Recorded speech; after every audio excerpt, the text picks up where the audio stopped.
Chapter 17. Forget to remember. Sign right here, Aunt Constance, Lola said, pointing to the slip of paper that she placed on the table in front of her. Constance adjusted her glasses and peered at the slip. Prudence lifted her head from the crossword puzzle that she'd been working on to glance at Lola. "You don't have any clothes that at least knee length?" she asked her. She lifted her glasses from her chest to her eyes and stared at Lola. Lola laughed, twirled, and strutted along the length of the kitchen floor as if she were on a runway. "Yes, I have jeans," she said, turning back to them, "but it too ought to wear pants." She propped up her phone against the toaster oven and stooped to peer into its darkened screen. She patted her face with a rag, then pouted her lips and ran the tip of her right forefinger around their curves. She flipped her long braided hair over her shoulder and spun to face Constance and Prudence. "Don't I look good?" she asked Constance, her easy smile covering her face. "You look good, in truth," Constance said, smiling. "You going to the bank or to a party?" Prudence asked her. "Leave the child alone," Constance said. "Not a thing wrong with what she wearing. That is young people dress." "Young people dress, with all her but exposed to all the world?" Prudence asked, her eyebrows raised. "Sure, Aunt Prudence," Lola said, slapping her on her shoulder. "Is style. Look," she said, lifting up her skirt. "I have on shorts." "If that is shorts," Prudence said, "what I wear under my clothes is trousers." "You funny," Lola said, laughing. Constance joined her. "When I was your age," she said, "I used to dress nice, too. I making my own clothes from long time. You should see me in my nice A-line sleeveless dresses." She stood and used her hands to frame the shape of those dresses. "I used to wear mine at my knees," she continued, bending to touch her knees. "Now, take Prudence, she always liked to wear long frock, almost reach her ankle, and the frock must have sleeves." She glanced at Prudence and laughed. "My body doesn't belong to the world," Prudence said. "I leave a whole heap to the imagination. Nowadays, imagination dead, because everybody hang everything out there. They don't see everything," Lola said, laughing. "We leave a little to the imagination." She patted the front of her skimpy skirt. Prudence snorted. "To this day, I don't wear long frock," Constance said. "Nothing below my knees." She stood akimbo, showing off her knee-length pleated skirt.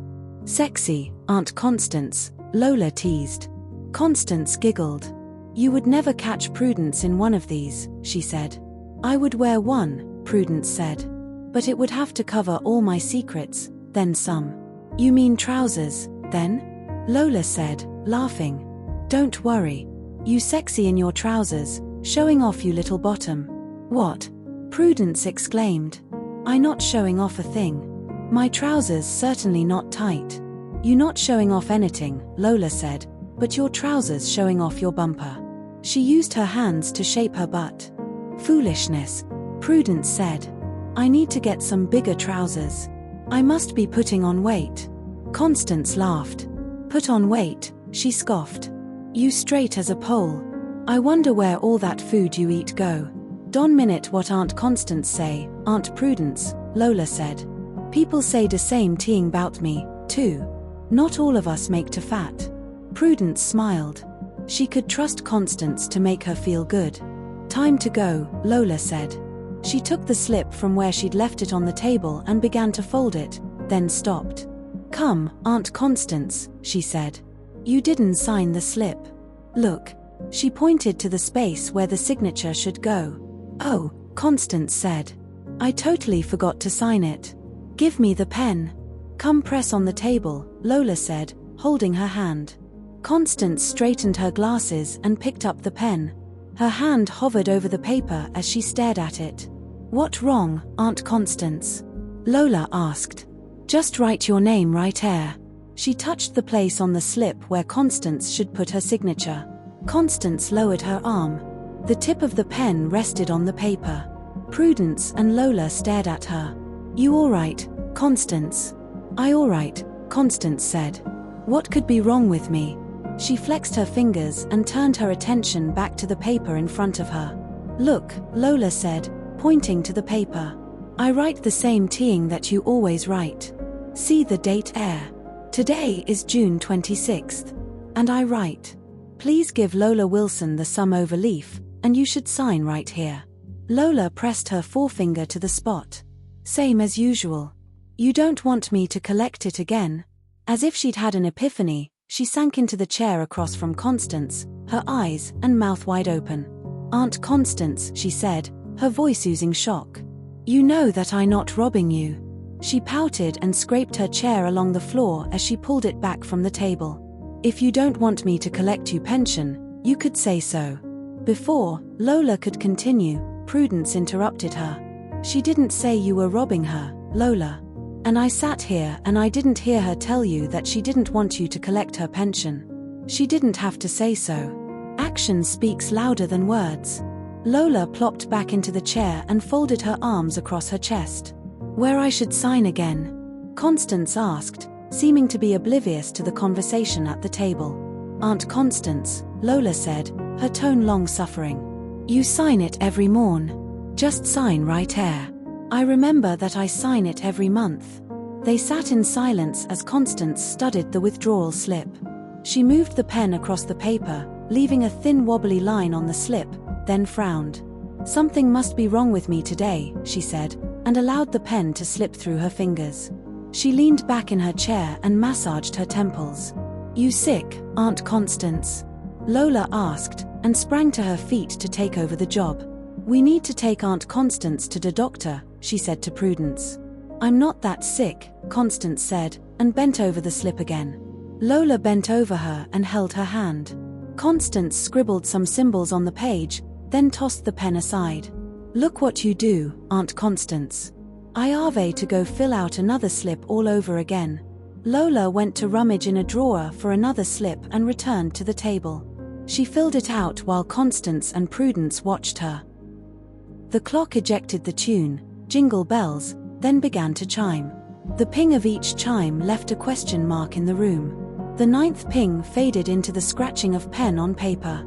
Prudence's eyes moved from the bent head of Lola to Constance, who watched Lola for a bit, then lifted her head to stare through the open back door.